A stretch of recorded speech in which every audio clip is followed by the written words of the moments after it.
Hello dears, അസ്സലാമു അലൈക്കും. Welcome back. ഇന്നത്തെ വീഡിയോയിലേക്ക് എല്ലാവർക്കും സ്വാഗതം. എല്ലാവരും സുഖമായിരിക്കുമെന്ന് വിശ്വസിക്കുന്നു. ഇന്നത്തെ വീഡിയോയിൽ നമ്മൾ ചെയ്യുന്നത് നമ്മൾ റോ ഷിയ ബട്ടറിൽ നിന്നും നമുക്ക് അപ്ലൈ ചെയ്യാൻ പറ്റുന്ന രീതിയിലുള്ള ഷിയ ബട്ടർ ക്രീം ഉണ്ടാക്കിയെടുക്കാൻ പോവാണ് കേട്ടോ.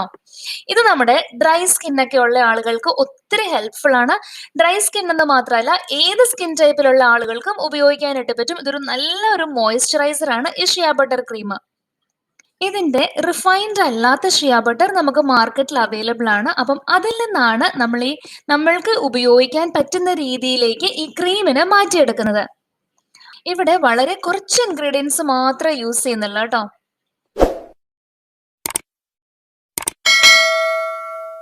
അപ്പോൾ അതിന് വേണ്ടിയിട്ട് ഞാൻ ആദ്യം പറഞ്ഞതുപോലെ ഇവിടെ ഉപയോഗിക്കുന്നത് അൺറിഫൈൻഡ് ഷിയ ബട്ടർ ആണ്.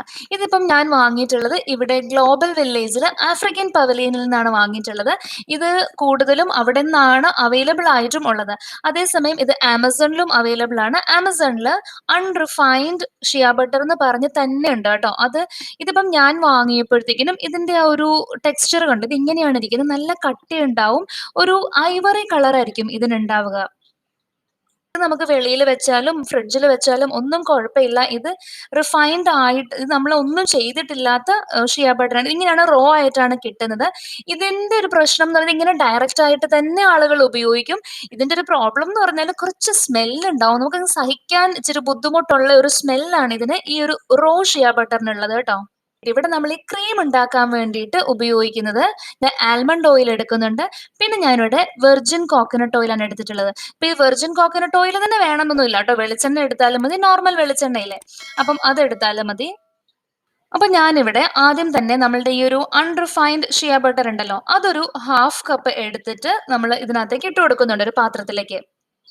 നമ്മൾ ഇവിടെ ഗ്ലോബൽ വില്ലേജിൽ പോകുമ്പോൾ ആഫ്രിക്കൻ പവലിയനിൽ പോയാൽ അവിടെ നിൽക്കുന്ന ആളുകൾ നമ്മൾക്ക് ഇതിങ്ങനെ ഈ സെയിം സാധനം തന്നെ എടുത്തിട്ടായിരിക്കും നമ്മളുടെ കയ്യിലൊക്കെ ഇങ്ങനെ അപ്ലൈ ചെയ്ത് തരും. എന്നിട്ട് അവർ പറയും ഒരുപാട് സോഫ്റ്റ് ആയി മോയ്സ്ചറൈസ്ഡ് ആയിട്ടുണ്ട് നോക്ക് എന്നൊക്കെ പറയും. അങ്ങനെയാണ് നമ്മളിൽ കൂടുതൽ ആളുകളും ഇത് വാങ്ങുന്നത്. ഒരുപാട് പേര് ഇത് വാങ്ങാറുണ്ട് അവിടെ പോയിട്ട്. പക്ഷേങ്കിൽ പലരും ഇത് ഉപയോഗിക്കാറില്ല. കാരണം ഇതിന്റെ ഒരു സ്മെല്ല് എന്ന് പറയുന്നത് അത്രയ്ക്ക് അങ്ങോട്ട് ഇഷ്ടപ്പെടുന്ന ഒരു സ്മെല്ലല്ല, തീരെ അപ്പീലിംഗ് അല്ല. അതുകൊണ്ട് തന്നെ ഈവൻ എനിക്ക് അറിയാവുന്ന പല ആളുകളും ഇത് ഉപയോഗിക്കാതെ തന്നെ വെച്ചിട്ടാണുള്ളത്. കാരണം ഇത് എങ്ങനെ ഉപയോഗിക്കും എന്ന് വെച്ചിട്ടാണ് പലരും ഇത് എടുക്കത്തേ ഇല്ല കേട്ടോ. ഇതിങ്ങനെ തന്നെ പാക്കറ്റ് ഇങ്ങനെ വാങ്ങി അങ്ങ് വെക്കുമായിരിക്കും. പിന്നെ അത് ചീത്തയൊന്നും ആവാത്ത കാരണം ഒരുപാട് ആളുകളുടെ വീട്ടിൽ ഉണ്ട് ഈ ഒരു അൺറിഫൈൻഡ് ഷിയ ബട്ടർ. അപ്പം നമ്മളിപ്പം ഫസ്റ്റ് ഒരു അര കപ്പ് ഷിയ ബട്ടർ ഇട്ട് കൊടുത്തിട്ട് അതിലേക്ക് ഞാനൊരു 1/4 കപ്പ് ആൽമണ്ട് ഓയിലും അതേപോലെ തന്നെ 1/4 കപ്പ് വെർജിൻ കോക്കനട്ട് ഓയിലും ആണ് ഇതിലേക്ക് ഒഴിച്ചു കൊടുക്കുന്നത്. ഇതിന്റെ കൂടെ ഞാൻ ഇനി ആഡ് ചെയ്യുന്നത് എസൻഷ്യൽ ഓയിലാണ്. ഞാനിപ്പോ നേരത്തെ പറഞ്ഞില്ലേ, ഇതിനൊരു ചെറിയൊരു നമുക്ക് ഇഷ്ടമാവാത്തൊരു സ്മെല്ലുണ്ട്. ആ ഒരു സ്മെല്ല് പോവാൻ വേണ്ടിയിട്ടാണ് നമ്മൾ എസൻഷ്യൽ ഓയിൽ ആഡ് ചെയ്യുന്നത്. അപ്പം ഇവിടെ ഇനി എസൻഷ്യൽ ഓയിൽ ഇല്ല, ഈ ഒരു സ്മെല്ല് കുഴപ്പമില്ല, സഹിച്ചോളാം എന്നാണെങ്കിൽ എസൻഷ്യൽ ഓയിലിന്റെ ആവശ്യമേ ഇല്ല കേട്ടോ. നമ്മൾക്ക് ഇത് തന്നെ ഒരു ക്രീം ആക്കി എടുക്കാൻ പറ്റും. പക്ഷെ പലർക്കും ആ ഒരു സ്മെല്ല് അത്രയ്ക്ക് അങ്ങോട്ട് അല്ലാത്തത് കാരണം നമുക്ക് എസൻഷ്യൽ ഓയിൽ ആഡ് ചെയ്യാം. അപ്പം ഇവിടെ നമുക്ക് പല ഫ്ലേവറിലുള്ള എസൻഷ്യൽ ഓയിൽസ് അവൈലബിൾ ആണ്. ഞാൻ ആദ്യമൊക്കെ ലാവൻഡർ ഓയിൽ ഉപയോഗിച്ചിട്ട് ഉണ്ടാക്കിയിട്ടുണ്ട് ഒരുപാട് പ്രാവശ്യം. ലാവൻഡർ ഓയിൽ നല്ലതാണ്. പിന്നെ എനിക്ക് ഒത്തിരി ഇഷ്ടമായിട്ടുള്ളൊരു സ്മെല്ല് റോസ്മേരിയുടെ ആണ്. അതും ഇത് അവൈലബിൾ ആയിട്ട് കിട്ടും. പിന്നെ സിനമണും നല്ലതാണ് കേട്ടോ. ഇതൊക്കെയാണ് ഞാൻ എസൻഷ്യൽ ഓയിൽസ് ഉപയോഗിച്ചിട്ട് എനിക്ക് ആ ഒരു സ്മെല്ല് കുറച്ചെങ്കിലും ഇഷ്ടമായിട്ടുള്ളത്. ഇവിടെ ഇപ്പോൾ ഞാൻ ഈ ക്രീമിന് വേണ്ടിയിട്ട് ആഡ് ചെയ്യുന്നത് റോസ്മേരിയുടെ എസൻഷ്യൽ ഓയിൽ ആണ്. അതൊരു 1 ടീസ്പൂൺ ആഡ് ചെയ്യുന്നുണ്ട്. ഇനി നമ്മൾ ചെയ്യുന്നത് ഇതിന് ഡബിൾ ബോയിലിംഗ് മെത്തേഡ് വഴി ഇതിനെ ഒന്ന് മെൽറ്റ് ചെയ്യണം. അപ്പൊ ഈ ഒരു റോ ഷിയ ബട്ടർ ഉണ്ടല്ലോ, നമ്മൾ ആഡ് ചെയ്ത് കൊടുത്തിട്ടുള്ള ആൽമണ്ട് ഓയിലിലും അതേപോലെ തന്നെ കോക്കനട്ട് ഓയിലും, ഈ വെർജിൻ കോക്കനട്ട് ഓയിലിലും കിടന്നിട്ട് ഇതൊന്ന് ഡബിൾ ബോയിലിംഗ് വഴി കംപ്ലീറ്റ്ലി മെൽറ്റ് ആവട്ടെ കേട്ടോ. അപ്പം ഇത് കുറച്ച് നേരം കഴിയുമ്പോഴത്തേക്കിനും ഇത് കംപ്ലീറ്റ്ലി മെൽറ്റ് ആയി വരും. ഇത് നല്ലതുപോലെ നമ്മൾ ഇട്ട് കൊടുത്തപ്പോഴത്തേനും കണ്ടല്ലോ നല്ല കട്ടി ഉണ്ടായിരുന്നല്ലോ. അപ്പം ഇത് നല്ലതുപോലെ മെൽറ്റ് ആയി വന്നു കഴിഞ്ഞാൽ ഞാൻ ഇതിനെ ഫ്രിഡ്ജിൽ വെക്കും കുറച്ചു നേരം. ഒരുപാട് നേരം ഒന്നും വെക്കേണ്ട. ഒരുപാട് നേരം വെച്ചാൽ ഇത് കട്ടിയായി പോകും. കുറച്ചു നേരം വെച്ച് കഴിഞ്ഞാൽ തന്നെ ഫ്രീസറിലും വെക്കണ്ട കേട്ടോ. താഴെ വെച്ചാൽ മാത്രം മതി. നമ്മളുടെ റെഫ്രിജറേറ്ററിൽ വെക്കുക. കുറച്ച് കഴിയുമ്പോൾ അത് ചെറുതായിട്ടൊന്ന് കട്ടിയായി തുടങ്ങുന്ന ആ ഒരു സ്റ്റേജ് ഉണ്ടല്ലോ, അതിന്റെ ഒരു ലിക്വിഡ് ഫോമും ഉണ്ടാവും, ഉണ്ടാവും. എന്നാലിങ്ങനെ ചെറുതായിട്ടൊരു സോഫ്റ്റ് ആയിട്ടൊക്കെ ഒന്ന് കട്ടിയായി തുടങ്ങുന്ന ആ സ്റ്റേജ് ആവുമ്പോഴത്തേക്കിനും നമുക്ക് വെളിയിലെടുക്കാം. അതൊരു 1 അവർ ഒന്നും വേണ്ട ട്ടോ. ഒരു ഹാഫ് ആൻ അവർ 45 മിനിറ്റ്സ് ഒക്കെ ആകുമ്പോ തന്നെ ഇതിങ്ങനെ ചെറുതായിട്ട് ഇങ്ങനെ ഒന്ന് ഒരു ലെയർ പോലെ ആയി തുടങ്ങിയിട്ടുണ്ടാവും. അപ്പൊ നമുക്ക് എടുത്തിട്ട് നമ്മളുടെ ഹാൻഡ് മിക്സർ ഇല്ലേ, അത് വെച്ചിട്ട് ഇലക്ട്രിക് ഹാൻഡ് മിക്സർ വെച്ചിട്ട് ഇതിനെ ഒന്ന് നമുക്ക് ബീറ്റ് ചെയ്ത് കൊടുക്കാം. നമ്മൾ കേക്ക് ഒക്കെ ഉണ്ടാക്കാൻ വേണ്ടിയിട്ട് എഗ് ഒക്കെ ബീറ്റ് ചെയ്യുകയൊക്കെ ചെയ്യാറുണ്ടല്ലോ. അപ്പം അതേപോലെ ഇതിനെ നല്ലതുപോലെ ഒന്ന് ബീറ്റ് ചെയ്ത് കൊടുക്കാം. ഇതിങ്ങനെ ഫുൾ ഇങ്ങനെ വിപ്പ് ചെയ്താണ് നമ്മൾ കൊടുക്കുന്നത്. അപ്പൊ ഈ ഒരു ക്രീം നമ്മൾ ഉണ്ടാക്കുന്നത് വിപ്പിംഗ് മെത്തേഡ് വഴിയാണ്. അപ്പൊ ഇത് നല്ലതുപോലെ വിപ്പ് ചെയ്ത് വരുന്നത് കാണാം. ഇപ്പൊ കാണുമ്പോഴത്തേക്കിനും അറിയാം ഇതിന്റെ ആ ഒരു കളറ് ഒരു നല്ല വൈറ്റ് കളറിലേക്ക് ഇങ്ങനെ ചേഞ്ച് ആവുന്നുണ്ട്. കാരണം നമ്മളുടെ cream raw cream ivory colour ആയിരുന്നല്ലോ. അപ്പം അതുകൊണ്ട് തന്നെ ഇത് ഉണ്ടാക്കി വരുമ്പോഴും ഒരു ലൈറ്റ് ക്രീം കളറിലേക്കായിരിക്കും കേട്ടോ വരുന്നത്.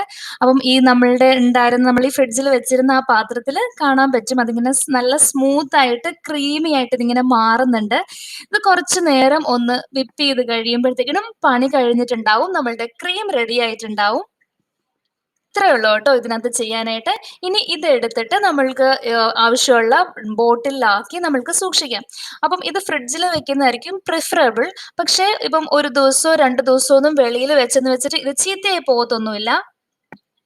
ഇത് ഇതുപോലെ ചില ആളുകൾക്കൊക്കെ നല്ലതുപോലെ ഡ്രൈ സ്കിൻ ഉണ്ടാവുമല്ലോ. അങ്ങനെയുള്ള ആളുകൾക്ക് ഒത്തിരി നല്ലതാണ്. ഇപ്പം ഈ എക്സമയൊക്കെ ഉള്ള ആളുകൾക്ക് ഇത് അപ്ലൈ ചെയ്യുന്നത് ചിലപ്പം ചെറിയ കുട്ടികൾക്കൊക്കെ ഉണ്ടാവുമല്ലോ.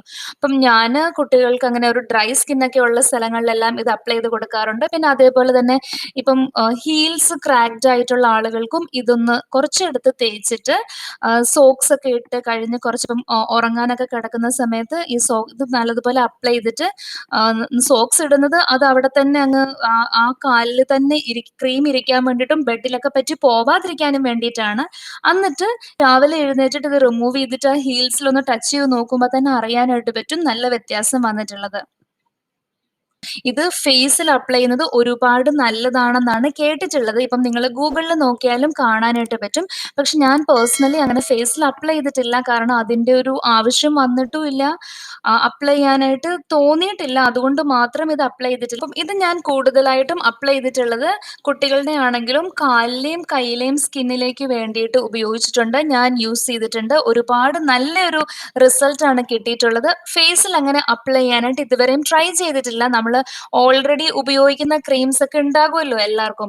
അപ്പം അതുകൊണ്ട് തന്നെ അതങ്ങനെ മാറ്റാനായിട്ട് നോക്കിയിട്ടില്ല. അതുകൊണ്ട് മാത്രമാണ്. പക്ഷെങ്കിൽ നമ്മൾ ഗൂഗിളിൽ സെർച്ച് ചെയ്താൽ കാണാനായിട്ട് പറ്റും. ഇത് ഫേസിൽ അപ്ലൈ ചെയ്യുന്നത് നല്ല ഫേഷ്യൽ സ്കിന്നിന് നറിഷിംഗ് ആണെന്നും മോയ്സ്ചറൈസിംഗ് ആണെന്നും ഇത് ആന്റി റിങ്കിൾ ഒക്കെ ഉള്ളവർ ഇപ്പം ആന്റി ഏജിങ്ങിന് വേണ്ടിയിട്ട് ഹെൽപ്പ് ചെയ്യുന്നു. ഇപ്പം ഏജിങ്ങിലേക്ക് വരുമ്പോഴത്തേക്കും റിങ്കിൾസ് ഒക്കെ വരുമല്ലോ. അപ്പം അതിൽ നിന്നൊക്കെ ഒന്ന് പ്രൊട്ടക്ട് ചെയ്യാൻ വേണ്ടിയിട്ട് ഹെൽപ്പ് ചെയ്യുമെന്നാണ് ഞാൻ ഗൂഗിളിൽ കണ്ടത്. പേഴ്സണലി ഞാൻ ഫേസിൽ അപ്ലൈ ചെയ്യാറില്ല. ഓൾറെഡി ഞാൻ ഉപയോഗിച്ചുകൊണ്ടിരിക്കുന്ന മറ്റേതെങ്കിലും ക്രീംസോ പ്രോഡക്ട്സോ ഉണ്ടെങ്കിൽ അത് ചേഞ്ച് ചെയ്യേണ്ട വിചാരിച്ചിട്ടാണ്. ഇതിന്റെ റോ ഷിയ ബട്ടർ ആമസോണിലും അവൈലബിൾ ആണ്. പിന്നെ മറ്റൊരു കാര്യം പറയാനുള്ളത് ഞാൻ വിട്ടുപോയത് ലിപ്സിൽ ഉപയോഗിക്കാനായിട്ട് പറ്റും. ഇപ്പൊ ലിപ്സ് ഡ്രൈനെസ് ഒക്കെ ഉള്ള ആളുകൾക്കോ അല്ലെങ്കിൽ ലിപ്സ് ഒക്കെ ഇങ്ങനെ ഒന്ന് ഇടയ്ക്ക് ഇങ്ങനെ പൊട്ടുമൊക്കെ ചെയ്യുവാണെങ്കിൽ അത് ഒരുപാട് നല്ലതാണ്. ഞാൻ ട്രൈ ചെയ്തിട്ടുണ്ട്. നല്ല കുറെ നേരത്തേക്ക് മോയ്സ്ചറൈസ്ഡ് ആയിട്ട് തന്നെ വെക്കും. അപ്പം ഇത് ഹെൽപ്ഫുൾ ആകും തോന്നുന്ന നിങ്ങളുടെ ഫ്രണ്ട്സ് ആൻഡ് ഫാമിലിക്കൊക്കെ ആയിട്ടൊന്ന് ഷെയർ ചെയ്യുക. ഈ ഒരു വീഡിയോ നിങ്ങൾക്ക് ഹെൽപ്ഫുൾ ആകും എന്ന് വിശ്വസിക്കുന്നു. ആയിട്ടുണ്ടെങ്കിൽ ഒന്ന് ഇപ്പൊ തന്നെ ലൈക്ക് ചെയ്തേക്കുക. പിന്നെ നിങ്ങൾ ഈ ചാനൽ ഇതുവരെ സബ്സ്ക്രൈബ് ചെയ്തിട്ടില്ലാന്നുണ്ടെങ്കിൽ സബ്സ്ക്രൈബ് ചെയ്യാനും അതേപോലെ അതിന്റെ കൂടെ കാണുന്ന ഒരു കുഞ്ഞു ബെല്ലൈക്കൺ ഇല്ലേ, അത് ക്ലിക്ക് ചെയ്തിട്ട് അതിൽ ഓൾ തന്നെ സെലക്ട് ചെയ്ത് വെക്കാനായിട്ടും മറക്കല്ല. അങ്ങനെ ആകുമ്പോഴത്തേക്കിനും ഞാൻ നെക്സ്റ്റ് വീഡിയോസ് അപ്ലോഡ് ചെയ്യുമ്പം അതിന്റെ ഒക്കെ നോട്ടിഫിക്കേഷൻസ് അപ്പൊ തന്നെ കിട്ടും. അപ്പൊ വീണ്ടും നമുക്ക് മറ്റൊരു വീഡിയോ ആയിട്ട് ഉടനെ തന്നെ കാണാം. അതുവരേക്കും take care and stay safe.